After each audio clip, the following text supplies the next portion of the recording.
तो एक तरफ दुनिया में परमाणु युद्ध की आहट मिलनी शुरू हो गई है, तो दूसरी तरफ यूक्रेन युद्ध खत्म करने की पहल करके पुतिन अपने दोस्त भारत का मान भी रख रहे हैं। आपको याद होगा कि एससीओ समिट में राष्ट्रपति पुतिन ने प्रधानमंत्री नरेंद्र मोदी से युद्ध खत्म करने के प्रयास का वादा किया था और मॉस्को में दिए अपने भाषण में यूक्रेन को संघर्ष विराम का प्रस्ताव भी उन्होंने दे दिया है। पुतिन के इस भाषण में भारत का जिक्र भी उनके लिए भारत की अहमियत को बताता है।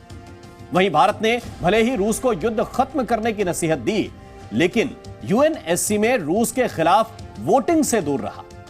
यही नहीं, वॉर के दौरान जब अमेरिका और सहयोगी देशों ने रूस पर प्रतिबंध लगाए तो भारत ने रूस से तेल और हथियार दोनों खरीदे।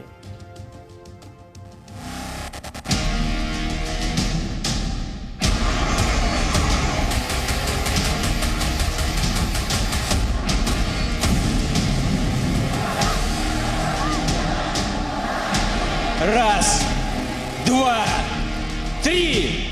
Ура! Ура!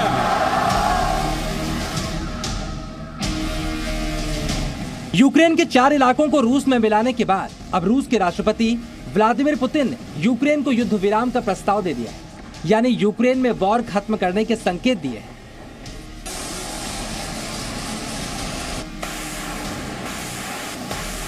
$220 दिनों से जारी ये युद्ध खत्म करने का संकेत दे रहा ये पुतिन का पहला बयान है। Победа будет за нами! और अब इसी महीने समरकंद में हुई एससीओ समिट के दौरान भारत के प्रधानमंत्री नरेंद्र मोदी और रूस के राष्ट्रपति व्लादिमीर पुतिन की मुलाकात के बाद दिए गए पीएम मोदी के उस बयान को याद कीजिए, जिसे दुनिया भर में चर्चा मिली थी।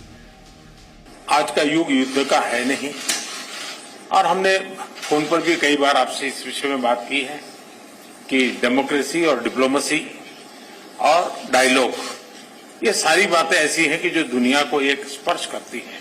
आने वाले दिनों में शांति के रास्ते पर हम कैसे बढ़ सके। प्रधानमंत्री नरेंद्र मोदी के इस बयान को दोहरा कर सारी दुनिया ने पुतिन को कोसा था। ये भी कहा था, जब भारत जैसा दोस्त युद्ध पर साथ नहीं तो पुतिन को वॉर के बारे में सोचना पड़ेगा।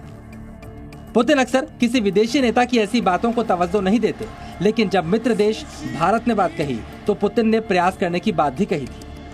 I know about your position on the conflict in Ukraine, and I know about your concerns.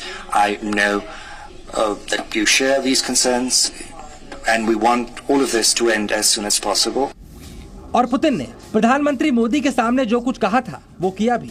Ukraine के 4 इलाकों पर कब्जे के बाद अब पुतिन ने शांति की अपील की है। अब गेंद यूक्रेन के पाले में है, वो इस पर क्या फैसला करता है, लेकिन पुतिन ने प्रधानमंत्री नरेंद्र मोदी से जो वादा किया था उसको निभा भी दिया। इसी के साथ साथ ग्रैंड क्रेमलिन में अपने भाषण के दौरान भी पुतिन ने भारत का जिक्र किया और पश्चिमी देशों को जमकर कोसा।